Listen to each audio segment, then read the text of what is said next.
We'll be discussing another case. This is the Stryker's Bay Neighborhood Council versus Karlen.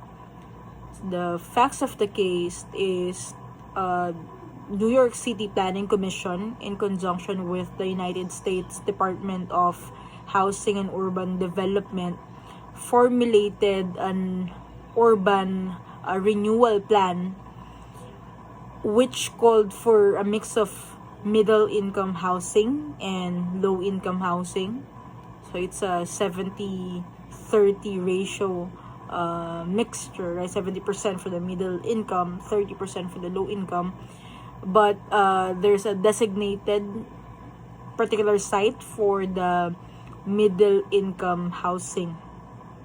Now, after several amendments, right, one of the changes is, instead of the designated site for middle income housing, it will now be for low income housing. And so after submitting the plan, right, then action was raised to the district court against this plan of the commission.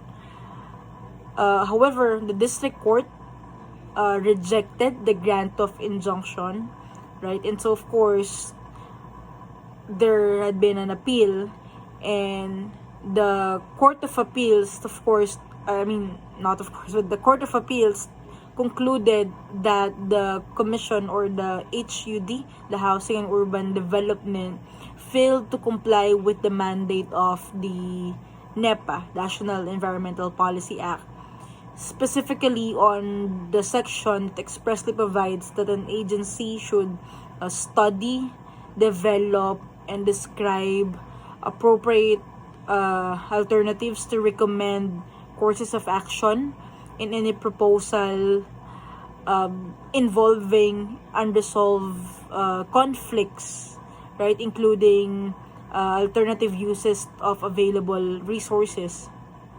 So thereafter, the HUD, the Department of Housing and Urban Development, prepare a lengthy report, right, supporting their argument that, supporting the construction of the low-income housing. And they also emphasized that while they have considered alternatives, right, but they also rejected it because of the possibility it would lead to an unreasonable delay, unacceptable delay. And so after that lengthy report, the district court still supported the claim of HUD, but since this is now under the jurisdiction of Court of Appeals still remanded the case, stating that the delay should not be the main factor in coming up with the HOD's decision, Housing and Urban Development's decision, and that the Housing and Urban Development should give their determinative weight in considering environmental factors in coming up with their decision.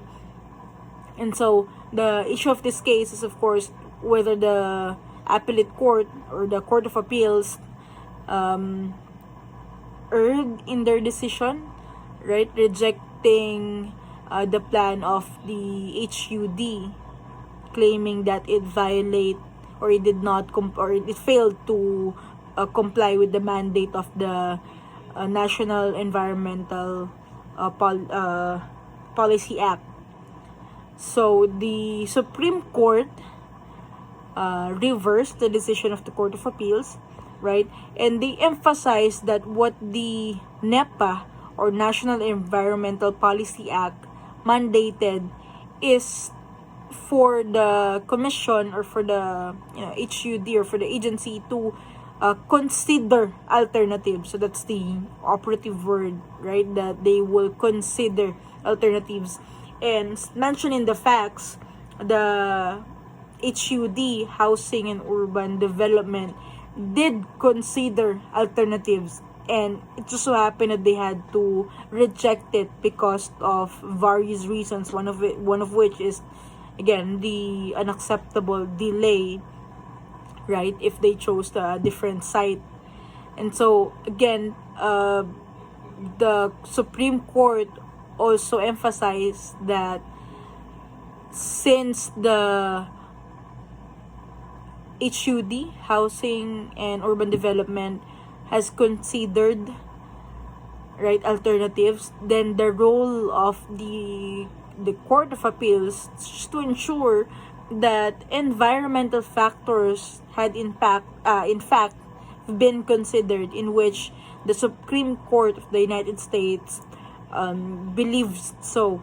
They were able to be convinced that the housing and urban development, not only, of course, considered environmental impact of their low income housing, but it was also shown on the report that they created that they considered alternatives. However, it just so happened that they had to reject it, but nevertheless, the act of considering environmental impact and considering alternatives was in there.